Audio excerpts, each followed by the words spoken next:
Hey everybody, welcome back. Got another MCU video with Mike and Eddie. The Falcon and Winter Soldier has started, and we're going to talk about it. So we're going to say what we thought, what we think's coming up, all that kind of fun stuff. So let's get to it.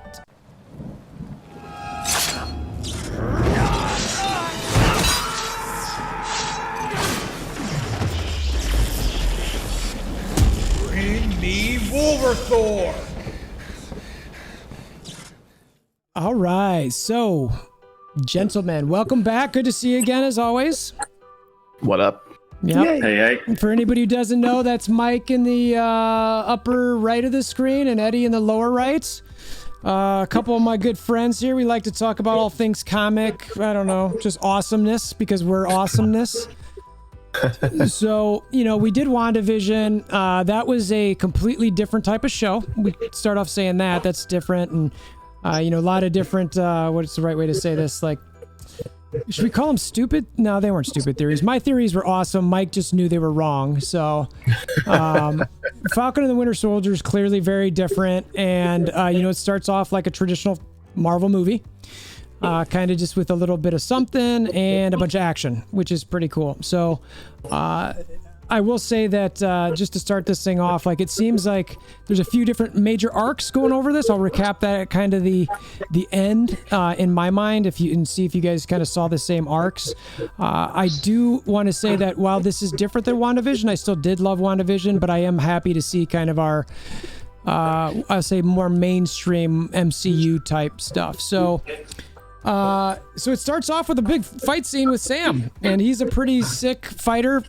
Flyer. I don't know. How are you guys liking Sam in that? I mean, we can start to you talk about that scene or just talk about him in general in the show, Mike. I mean, where are you at with him and kind of how the show starts?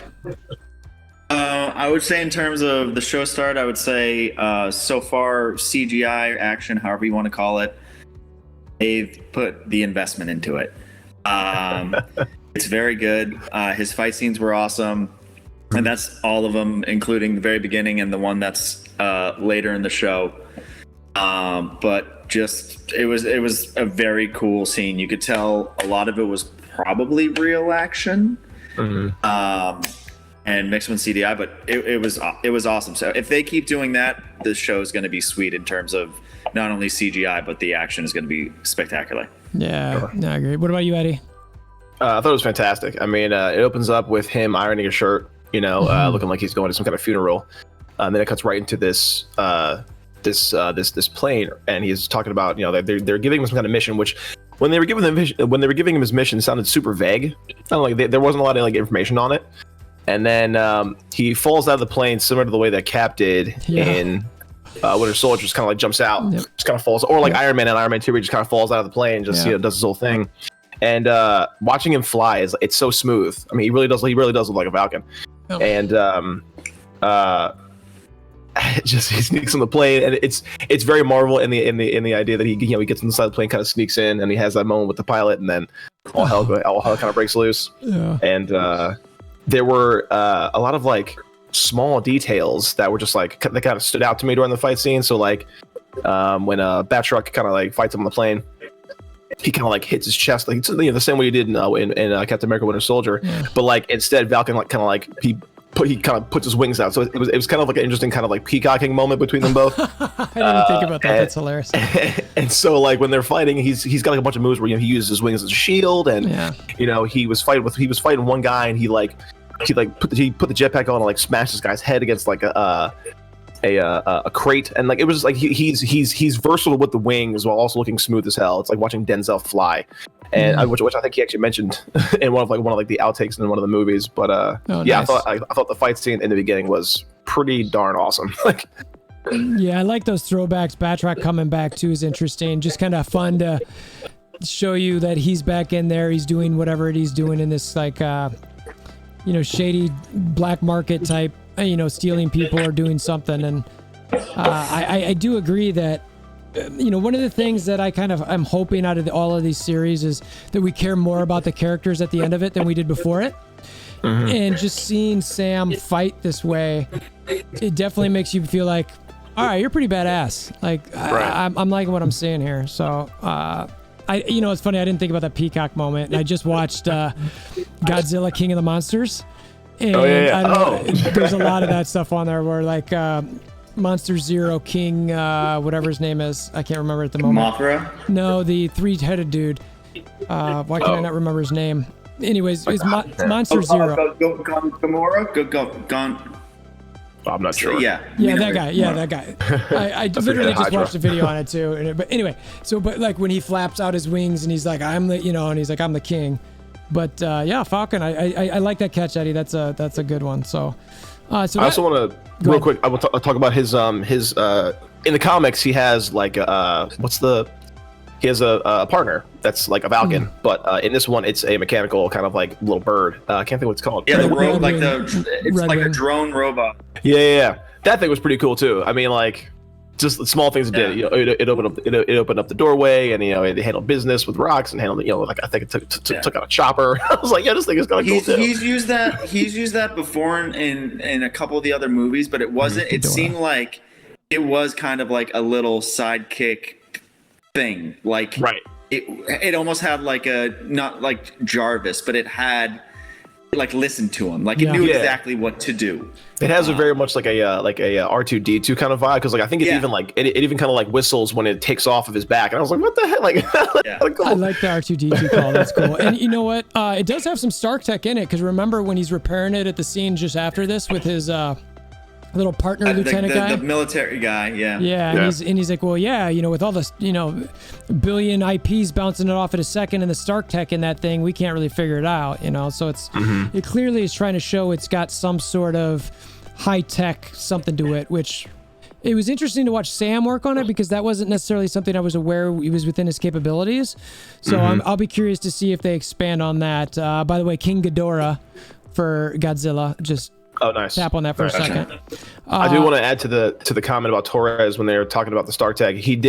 Torres was like giving him like a note on how to like fix it, and he stopped him and was like, every time Ops touches it, he gets all glitchy, which feels like someone's tampering with it if they're saying that every time they touch it gets all crappy. So I think that's something to kind of keep an eye on too. Oh, maybe some behind the scenes. I mean, because there's going to be some double cross, triple cross, quadruple cross spy games going on in this thing, you know what I mean? So like for all the stuff that I try to think about WandaVision wise, it's going to be, well, who's that what are they really, what's their real motivation here? Well, what are they really into, or what are they really into? And it's like, all right. So shortly after that, it kind of got into what I think was almost like a funeral. Eddie, you mentioned it, where it was, they're at their museum and Sam had a kind of nice speech. What did you think of that scene where he kind of handed over the shield?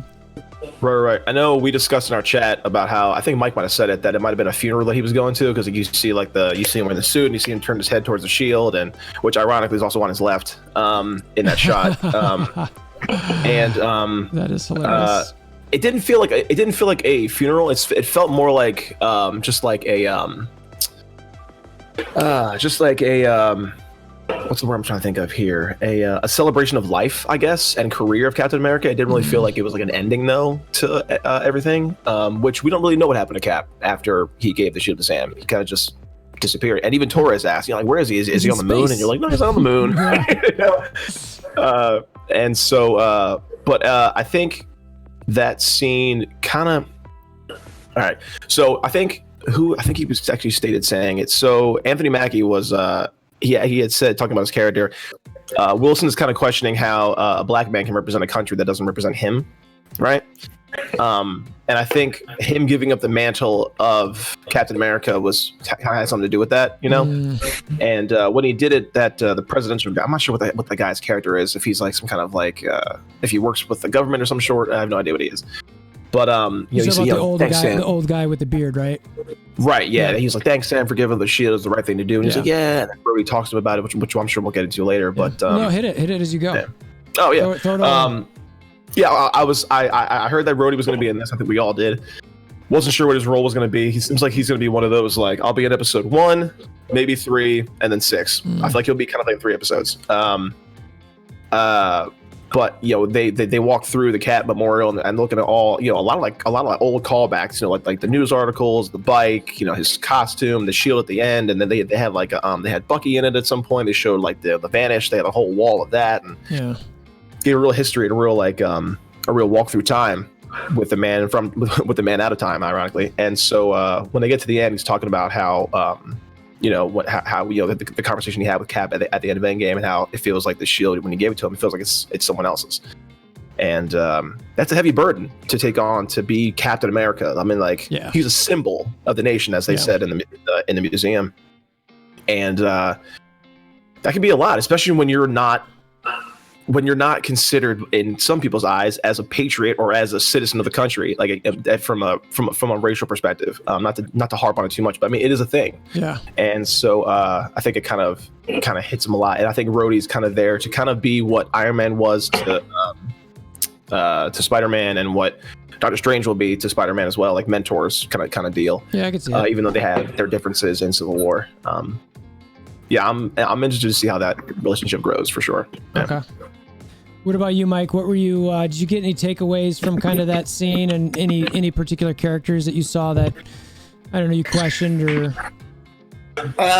Yeah. So in my mind already, I think the guy who wanted him to give up the shield, that senator guy, whatever we're calling him, he's not good. I'm already. All right. So he's pause for 1 second. He's.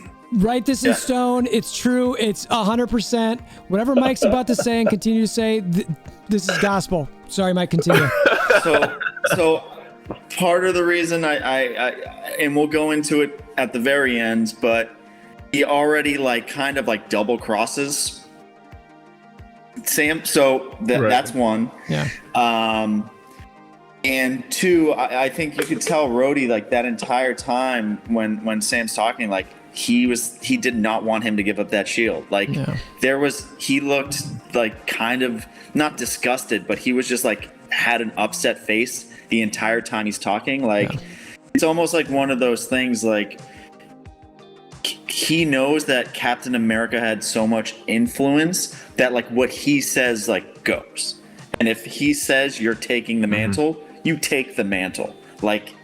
It's there's no no thanks. It's it just is what it is. So you can tell Rhodey that, and even their conversation, you could tell he was this isn't a good idea. This isn't a thing. But I liked all the old throwback from the first Avenger, if you will, with all those old World War II stuff. All that stuff was really cool. I like the scene, but I'm calling that senator right now. He's going to be a it's okay.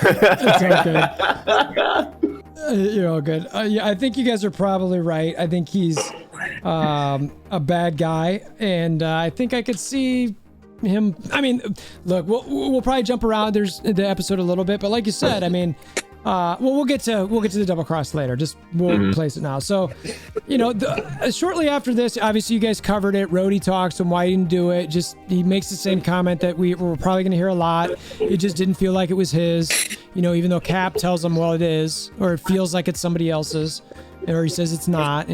So we'll see how that plays out. Sam, it's starting to develop the character a little bit, showing his sister, showing her kids, their boat with their family that they kind of grew up on. They're trying to get a loan. I saw this as mainly character development. Was there any takeaways that either of you guys kind of had from this? I mean, there was a whole lot of interaction there with the kids and the boat and the loans. And Mike, you got something? Itching. Okay. This is my one thing you guys are gonna hate. I hated this entire backstory. Really? The entire backstory. I think it is the most ridiculous concept that he had to try to get a small business loan for his family. The dude is he saved the world a bajillion times. He couldn't call up Wakanda or Pepper Potts or anyone and be can you just help out my family real quick? Yeah. I really truly I like, now when I say that, I like the backstory of them introducing his sister, talking about his family, nephews, all that stuff. I liked the fact that the scenes where he's in the bank and they basically just tell him no, sorry, that. I hated every aspect of that. And I think Maybe it'll get better. And like I said, I did like the family aspect, seeing who his family is and what they were.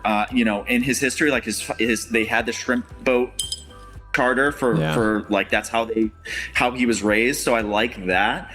I just hated the concept that there's no way that like they can keep their family afloat. Like that just doesn't make sense. Like Winter Soldier was pardoned for being a mass murderer, and you can't get the government to like clear out their like debt, right? Yeah. Like it's almost like in I don't know if you might not remember this, but the movie Armageddon, when all of the guys before they go to space are Bruce Willis is like they don't want to ever pay taxes ever again if they save the world. Like that should be like done. Like you have no debts, no nothing. Like yes, you don't make money, but it's like there must have been like a Stark stipend or something. But I hated that part altogether. I liked the family aspect, and that's where I'll leave it. But that's Eddie, did you have the same disdain for that bank loan situation?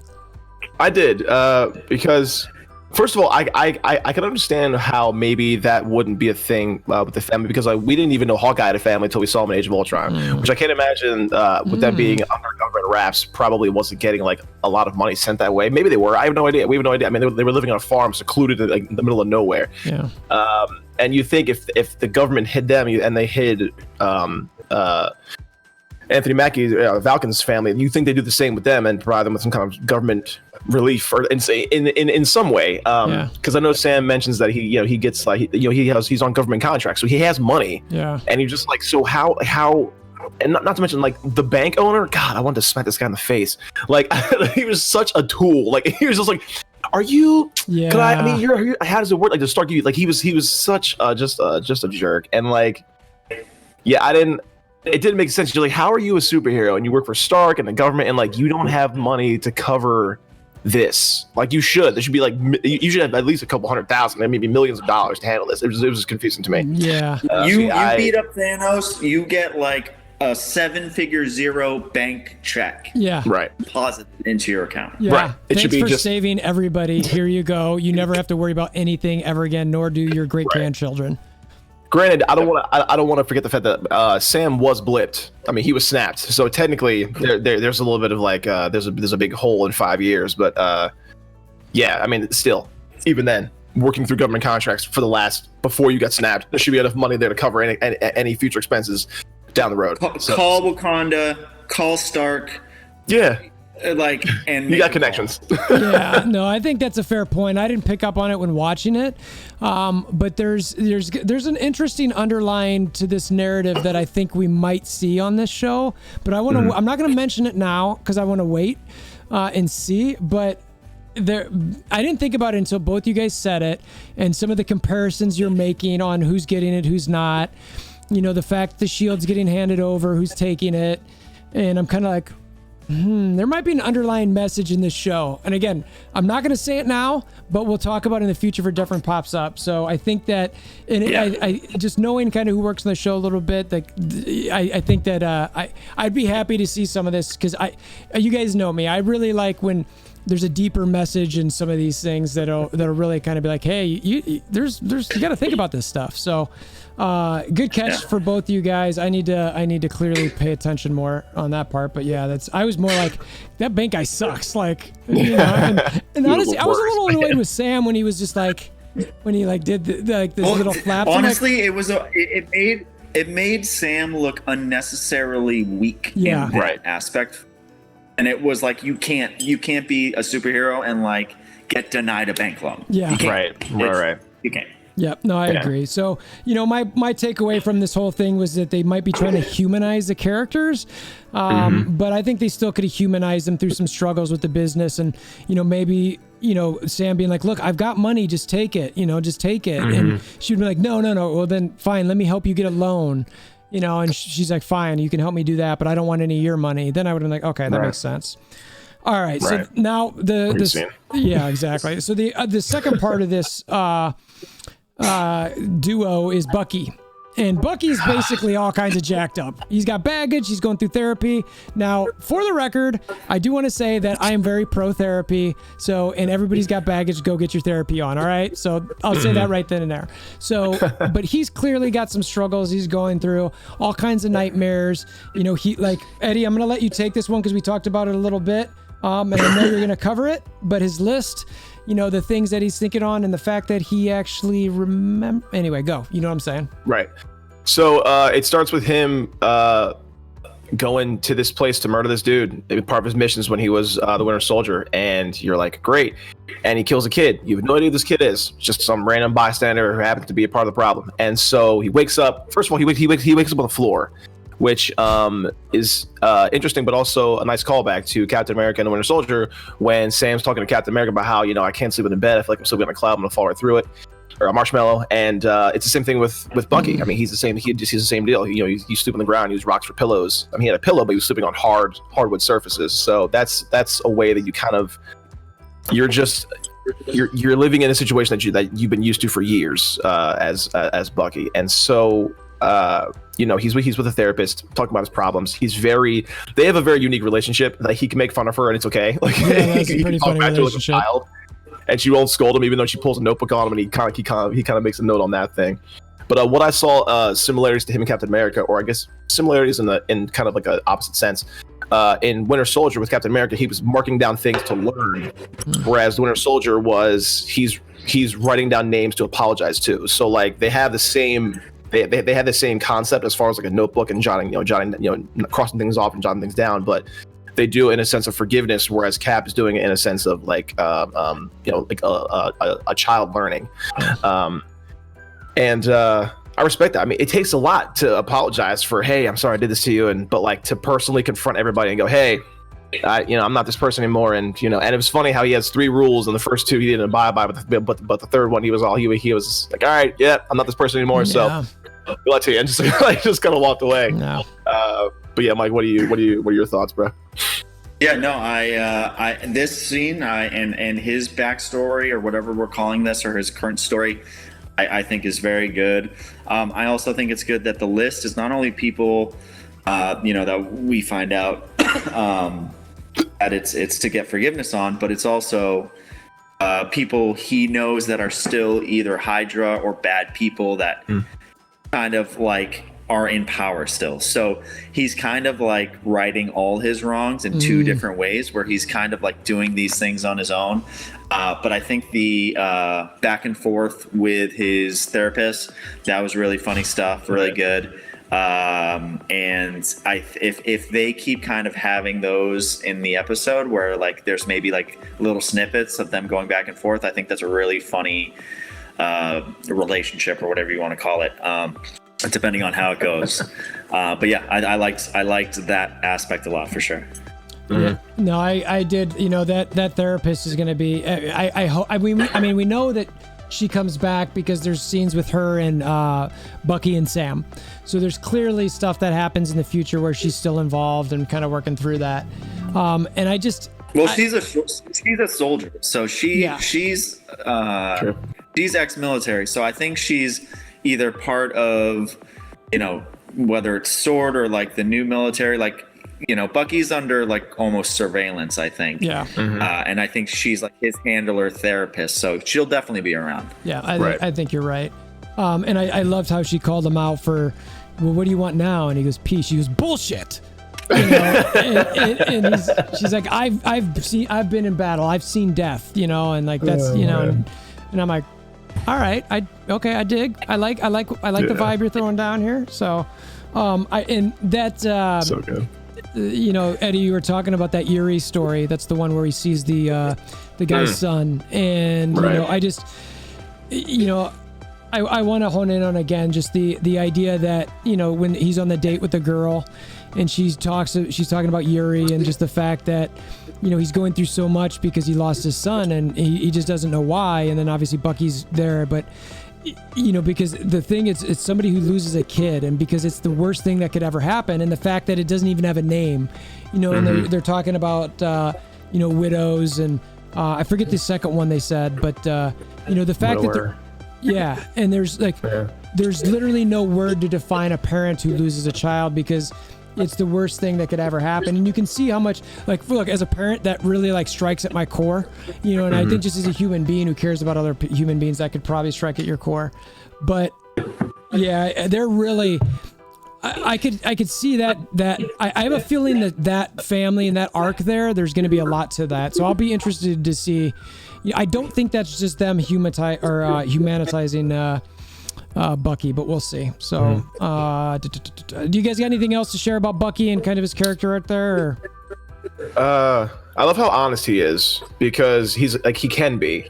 You know what I'm saying? When the girl's out, you know, how old are you? I'm 103. And she's like, okay. Like, she kind of just shrugs it off, but like, he's 103. Yeah, he's my just man's like, old. okay, don't believe me. He's old in terms of years, but like his look is like what, like thoroughly, like what, late 30s, mid, you know, whatever. And he can be that way, you know, with people, because no one really knows who he is. Yeah. I love his relationship with Yuri. I think it's, you know, it's one of those like old man who meets, you know, young guy, and you're wondering like, why does he hang out with this guy? Yeah. You know, is he like a landlord? He just trusts him, and then you find out why. And you know, I forgot to mention, in Civil War, when Iron Man is fighting Bucky, he asks, did he even remember like killing his parents, or does he even remember them at all? And he says, I remember all of them. And that's why he has a notebook. He remembers every single hit he's ever had. And that's a heavy burden for anybody to carry. Big time. And so when he meets the guy and he's friends with the guy, you know, when he's friends with the kid's dad, you're like, are you going to tell him? Like, are you going to say anything? Because when he leaves the date to go to his house and we're paying for food, he looks at the shrine and you're like, oh my God, or the memorial, I guess you could say. And you know, he's choked up. Like he understands, like, I gotta tell him, but he can't yet. He can't. That's heavy. No, I feel you. So it lightens up a little bit after that in a way where you chose the lieutenant, and I keep forgetting his name. I think it might be Harris or something along those lines. It's where is it? Torres. Yeah, Joaquin Torres. Yeah, so he's clearly still following that Flag Smasher group, and you know, then there's that kind of riot on there where they've got a group of people in the masks and they steal what appears to be money. Clearly super soldiers, which we already are aware of just with the you know, promos and all that type of stuff.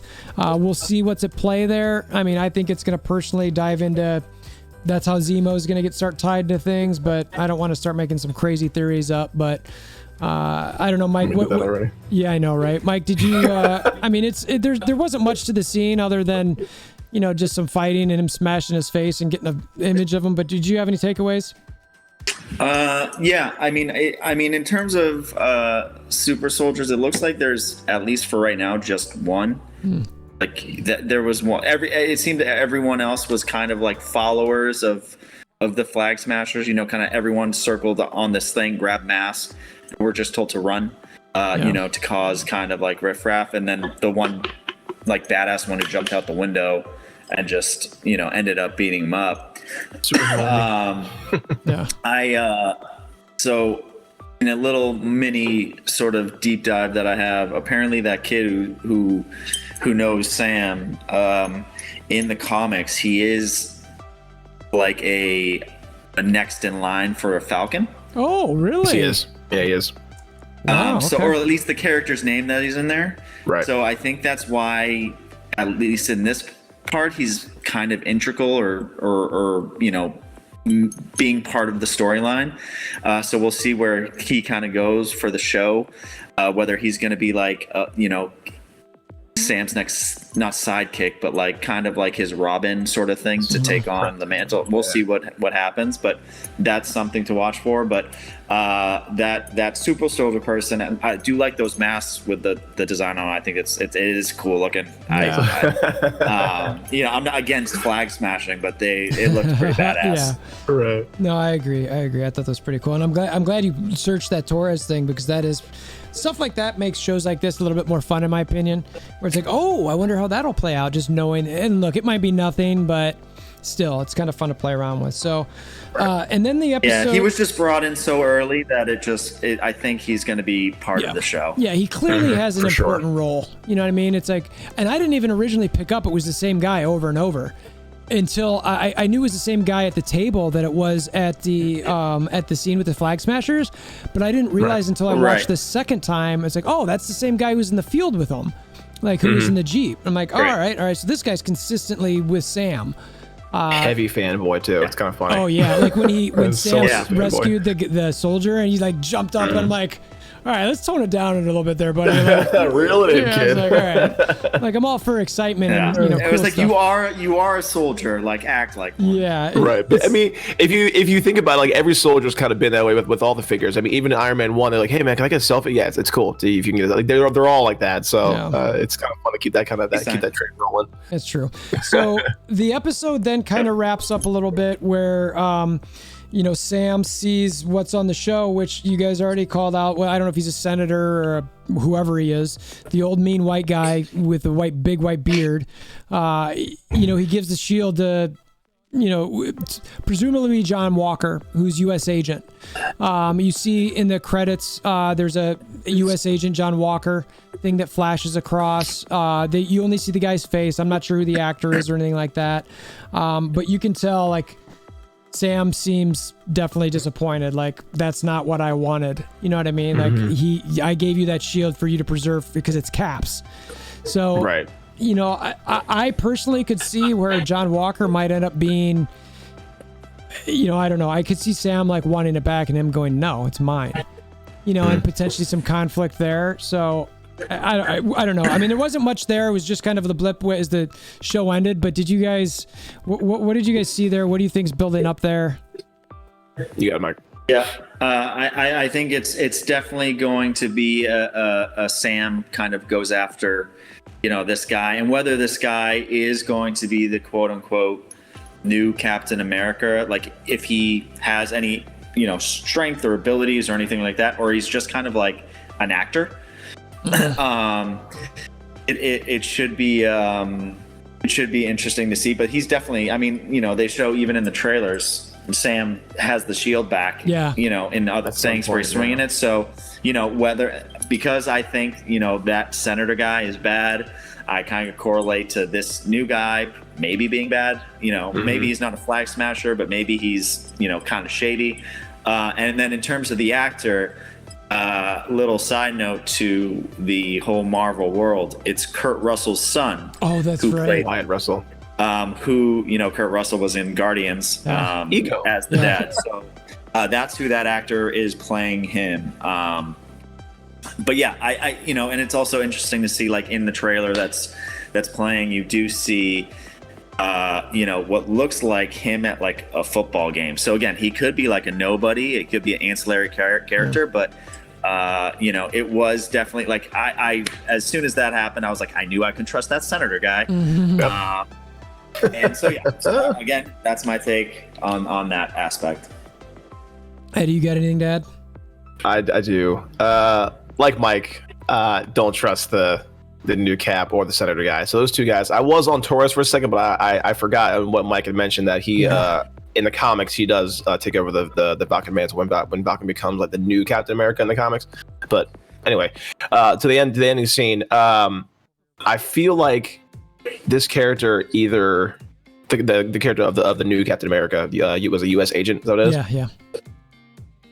I feel like somehow he's either tied into the Flag Smashers, which would be a one story arc. I feel like when Falcon and Winter Soldier go on missions, he might get added to them, added to their team, but he doesn't understand like what they're up against. So I feel like it's almost overwhelming for him, to the point where he can't really. I'm not on the same level as these guys, and like he'll kind of become, I don't want to say like ostracized, but just kind of pushed to the side as like you're not like this is a different level for you. Like they're asking you just to be a symbol, like the way Cap was in First Avenger, where he's just kind of like a monkey on a monkey on a unicycle. Like that's what it seems like he's going to be for now. We want a symbol to do this, that, and the other. Okay, can the guy fight though? Like, is he going to do anything, or is he just going to sit on the sidelines? Like, that's the question. I don't hit that smug look with that wink at the camera, like, what a douche. I was like, I hate this guy already, bro. I was not on board from the start, and But yeah, I'm excited to see where his character goes with in the story. No, I feel you. So, I mean, for me, the over so far, what I see in the show is basically what's happening with Sam and the Shield, and it just whether he's going to be able to take up that mantle or not, and how that's going to shake out. Bucky and his baggage, working through all that. Obviously, those two will come together in some way as they're working through those things, and also come together as a team. And then the rise of the Flag Smashers. I think you guys both mentioning this senator or whatever the heck he is, and U.S. agent. If there's some sort of double thing there, and then obviously we know Baron Zemo eventually comes in. So there's a lot of play. But I like the way it started, so I'm looking forward to continuing to watching the show. Before we get out of here, you guys got any kind of final overarching thoughts? Mike, we'll start with you. Yeah, I mean, I think I think it's safe to say that these shows you can't compare them to each other. Like WandaVision, I think is its own thing. I think this is going to be its very own thing. So, from people I've talked to or anything like that, they've said, "Oh, this first episode was better than the first episode of WandaVision." It's just different. Yeah. And weirdly enough, both first episodes were just trying to set up the show. So I think this is all set up. You get to see kind of where they are after Endgame, which you do, everything's gonna lead to whatever happens in the end. So, I like I said, it was very good. The action, like I said, I think we talked about it when we finished the recap or talking about what the show is going to be. I think it's going to be a lot of action. So I think like the first scene that you had in this one, I think there's going to be multiple scenes like that in each episode where you get one giant action scene. That'll be really probably well done. And so far, the other thing too is in the small clips that you've seen with Bucky, like he's a likable character. Like he really didn't have much back and forth, or even like, I don't want to say lines, but he did, but like he's a good actor. Like he's funny, he's witty. Like it's I think he's going to be really good. And also because I think this is going to be like a buddy cop, I think Sam and him together are going to be like very entertaining. Yeah. What about you, Eddie? I agree with Mike. I mean, they hinted at it a little bit in Civil War with their little banter when they were fighting Spider-Man. So to bring it to here is like it should be fun for 6 episodes. Yeah. I like that each episode is 45 minutes long, or like in that range. It's like we're getting a full-on show. Yes, it is different from WandaVision. WandaVision was about grief and how to deal with it and what you're going through. This is not that show. I saw a comment about the show. They're like, oh yeah, this show had more action than WandaVision had the entire series. And you're like, yeah, well, it's 2 different shows entirely. Like, there's no comparing the two because they're 2 very different premises. And it's just, I know this. I think we all know that this show is going to be like straight action and just like right out of the seat. Here we go. I'm excited. It's like expecting action out of Love Actually. Like, exactly. You can't do that. You can't do that. Like WandaVision was like literally a show about being in someone's mind. Like that's what it had nothing to do with anything but like you're in Wanda's brain. Being John Malkovich. Yes. I think the one thing that you'll notice more of in this show though, but you didn't really see a lot of in WandaVision, was like you'll see more of the blip as a result of it, as they call it the blip. Like you didn't really see a lot of it in WandaVision until like the back half of the show, but I think in this one you're seeing it like right from the start, like how things were and how people feel about it. So I think that'll be like more of a focal point for this show than it was in WandaVision. Yeah, I think you're right. But I'm excited for their partnership. I want to see how Zemo ties in. I'm curious if it's going to be like 2 different villains or it's going to be like 2 villains as one. I'm intrigued about that too. Yeah. Mike, were you going to say something? It should be interesting because I think in the comics, Flag Smasher was a person. This seems like it's a terror. I'm going to call it a terrorist group, but like an evil group. So whether he runs them or there is a Flag Smasher who, it'll be like you said 2, or is it Zemo the one? Like, and again, I think going back to even WandaVision, I think we have to not go over our expectations and maybe ourselves. Just it might just be Zemo, and that's fine. He's a good actor. I like him. He is a good actor. But we'll see. But again, I have something to do on late Thursday or Friday morning. So I feel you. Yeah, and by the way, So excited while for that. Flag Smasher was a character in the comics, his name was Carl Magathu, or I keep Morgenthau. Morgenthau, thank you. And the female character in the show is Carly. So they basically just added an I at the end of the character in the comics. So I think so it could be like she's the. I think she's going to be the head. Yeah, I think that was, I don't know if you noticed, but the person who set down the bag of masks for all the people to grab was a woman, or at least it looked like a woman, but it had curly hair. I think it's her. Yeah, so definitely her. I think she's also a super soldier with that guy. We don't see her powers yet, but she will be, based on just looking at the videos that you see behind me. She's strong. So. Anyway, so all right, that's what we got for this particular episode. I think we can wrap up unless you guys have any last second things you want to throw in. I do want to say one thing. I think we should start looking at the end credits, like all the imagery on the credits. There was a lot of like weird hints in there. I saw one piece that was the words that are used to kind of snap Bucky into being the Winter Soldier. That was in there. There was like a little like blue liquid that looked kind of like the Super Soldier Serum in one of the shots. Carl Lumbly, who plays Martian Manhunter, I think in one of the TV shows on the CW for DC. He's in the show as well. I have no idea what his role is. There's been talk that he might be. There was a point where there was a black Captain America, but he was like a much bigger, like a bigger like rock dude. That might be him. Interesting. Yeah, so I'm curious what his role is. Yeah, but apparently everybody said like watch the credit sequences, like there's info in like the background imagery, which I was like, Yeah, I mean, Marvel does very well with little Easter eggs and things. I mean, WandaVision, her intro had like answers and all these different things. So little nods. You almost have to watch every millisecond, because either they're just messing with you or they're like giving you like, huh? Yeah. Well, and I think I think they do so much of it that you don't know when it's just like an Easter egg nod to something like just in the universe somewhere, just to say, hey, cool, we're thinking about even you biggest nerds who are going to notice all this stuff and like pick up everything. Or just someone who's like, oh, it literally will mean nothing. You know what I mean? It's like, okay. Right. I do like how they do that. Also, I have one last thing that I think may be happening, and I could be just very, very wrong on this, but I think the bartender that Bucky meets with, it could be like a similar situation where Captain America had what's her face living next door, kind of keeping an eye on him. Ah, right. Okay. Like I think like there's people keeping an eye on Bucky more than we think, and so I think she might be in other episodes. Again, I could be wrong. She could be never seen again, but it seems like they go there all the time, so she could be like a little plant, right? If you will. Right. I could see it. I don't mind if she sticks around. There's something about her I kind of dig. So yeah, she was cool. Yeah, she had a good vibe. And they had good little banter for the most part. So yeah, she was easy on the eyes for me too. So anyway, and there's we've got to have some of that for us. We had Elizabeth Olsen, and we've got her, and I know Sharon Carter's. Is it Sharon Carter? That's her name, right? Sharon Carter. Yeah, Sharon that's what I was Carter. thinking. Yeah. Emily Van Camp. She's in one of the trailers, so I like her. Yeah, I like her too.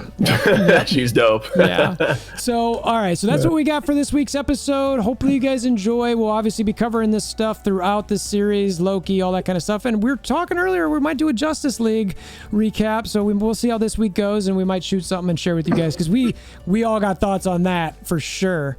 So anyway, appreciate you guys stopping by. Hammer down that like button, click that notification bell, click that subscription button. Say bye, everybody, and until next time, hope you guys all have a wonderful day. See ya.